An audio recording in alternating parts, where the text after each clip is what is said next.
ज्यामिति के सूत्र, अक्सर इन्हें देखकर थोड़ा डर लगता है ना? पर चिंता मत कीजिए, आज हम मिलकर इन्हें एकदम आसान बना देंगे। इस गाइड में हम न सिर्फ जरूरी फॉर्मूले सीखेंगे, बल्कि उन्हें याद रखने के कुछ मजेदार तरीके भी जानेंगे। तो आज का हमारा सफर कैसा रहेगा?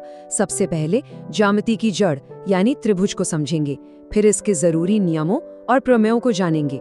इसके बाद हम चतुर्भुज और वृत्त के रहस्यों से पर्दा हटाएंगे और आखिर में एक तेज रिवीजन करेंगे ताकि ये सारे फॉर्मूले दिमाग में बैठ जाएं। तो चलिए शुरू करते हैं ज्यामिति की सबसे पहली और सबसे जरूरी चीज से, त्रिभुज। इसे हर आकार का बिल्डिंग ब्लॉक क्यों कहते हैं? क्योंकि जरा सोचिए, दुनिया की कोई भी मुश्किल से मुश्किल आकृति हो, उसे छोटे छोटे त्रिभुजों में तोड़ा जा सकता है। इसलिए अगर त्रिभुज समझ आ गया तो समझ लीजिए आधी ज्यामिति मुट्ठी में है। देखिए, हर बहुभुज यानी पॉलीगन असल में छिपे हुए त्रिभुजों से ही बना होता है।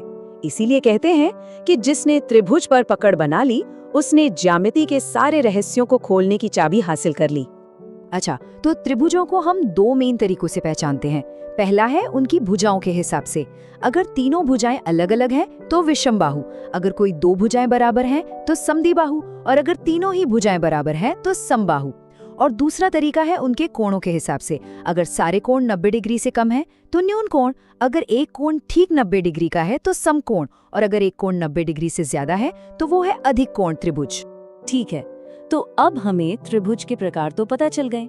अब बारी है उन सीक्रेट रूल्स को जानने की जो हर त्रिभुज पर लागू होते हैं। यही नियम तो हैं जो इन्हें ज्यामिति का सुपर हीरो बनाते हैं। ये दो नियम तो समझिए पत्थर की लकीर हैं। पहला, त्रिभुज चाहे जैसा भी हो, छोटा बड़ा टेढ़ा मेढ़ा, उसके अंदर के तीनों कोणों का जोड़ हमेशा, और मेरा मतलब है हमेशा, 180 डिग्री ही होगा। दूसरा नियम, बाह्य कोण प्रमेय, कहता है कि किसी भी त्रिभुज का एक बाहरी कोण अंदर के दो दूर वाले कोणों के जोड़ के बराबर होता है। ये यूनिवर्सल नियम है जो कभी नहीं बदलते। अब ये दो शब्द हैं जो बहुत कंफ्यूज करते हैं, सर्वांग सम और समरूप। चलिए इसको एकदम सिंपल करते हैं। सर्वांग सम यानी कॉन्ग्रुएंट का मतलब है बिल्कुल जुड़वां, फोटोकॉपी, हर चीज बराबर, आकार भी और माप भी। और समरूप यानी सिमिलर का मतलब है एक ही शक्ल के पर साइज अलग अलग, जैसे एक ही इंसान की पासपोर्ट साइज फोटो और एक बड़ा सा पोस्ट। तो ये कैसे पता चलेगा कि दो त्रिभुज जुड़वा हैं या नहीं? इसके लिए हमारे पास ये 4 सुपर फास्ट टेस्ट हैं। SSS यानी अगर तीनों साइड्स बराबर हैं, SAS यानी अगर दो साइड्स और उनके बीच का एंगल बराबर है, ASA यानी अगर दो एंगल और उनके बीच की साइड बराबर है, और आखिरी है RHS जो सिर्फ राइट एंगल्ड यानी समकोण त्रिभुजों पर काम करता है। अब आते हैं थेल्स प्रमेय पर। अरे वाह, ये तो बहुत ही कमाल का नियम है। इसे ऐसे सोचिए, मान लीजिए एक त्रिभुज के शेप का केक है। अगर हम उसे नीचे वाली साइड के पैरेलल मतलब समानांतर बीच से काट दें तो जो दोनों तरफ के टुकड़े बनेंगे ना, उनका अनुपात हमेशा एक जैसा होगा। बस यही है थेल्स प्रमेय। ये अनुपात वाले मुश्किल सवालों को चुटकियों में हल कर देता है। हर त्रिभुज के अंदर ना कुछ स्पेशल पावर सेंटर्स होते हैं, जैसे केंद्रक जो त्रिभुज का बैलेंसिंग पॉइंट होता है, या परिकेंद्र जहां से तीनों कोनों की दूरी बराबर होती है।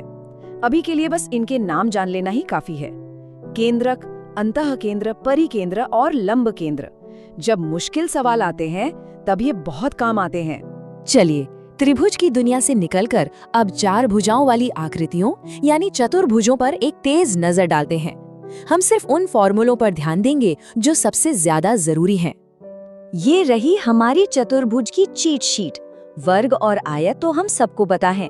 असली मजा है समचतुर्भुज में। बस उसके दोनों विकर्णों यानी डायगोनल्स को गुणा करके आधा कर दो, एरिया आ गया। और समलंब के लिए दोनों पैरेलल साइड्स को जोड़ो, आधा करो और हाइट से गुणा कर दो। बस ये 4 सबसे जरूरी हैं। और अब बारी है ज्यामिति की सबसे खूबसूरत आकृति की, वृत्त यानी सर्कल की। चलिए इसके कुछ रहस्यों से पर्दा उठाते हैं और शुरुआत करते हैं एक बिंदु की शक्ति नाम के एक बहुत ही मजेदार कॉन्सेप्ट से। पहला केस देखिए, 2 जीवाएं यानी कॉर्ड्स वृत्त के अंदर एक दूसरे को काट रही हैं। नियम बहुत सिंपल है, एक लाइन के दोनों टुकड़ों का गुणा दूसरी लाइन के दोनों टुकड़ों के गुणे के बराबर होगा। यानी PA गुणा PB बराबर होगा PC गुणा PD के।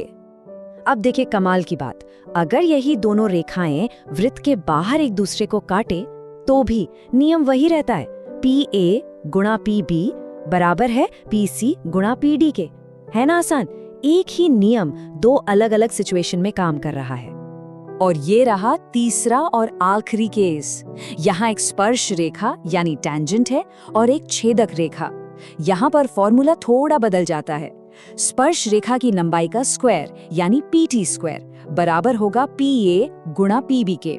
ये तीनों केस एक ही पावर ऑफ अ पॉइंट सिद्धांत पर काम करते हैं। वृत्त का एक और जादुई नियम है ये, एकांतर वृत्त खंड प्रमेय। सुनने में मुश्किल लगता है पर है बहुत आसान। जहाँ पर टैंजेंट यानी स्पर्श रेखा वृत्त को छूती है, वहाँ जीवा के साथ जो एंगल बनता है वो वृत्त के दूसरे हिस्से में बने एंगल के ठीक बराबर होता है।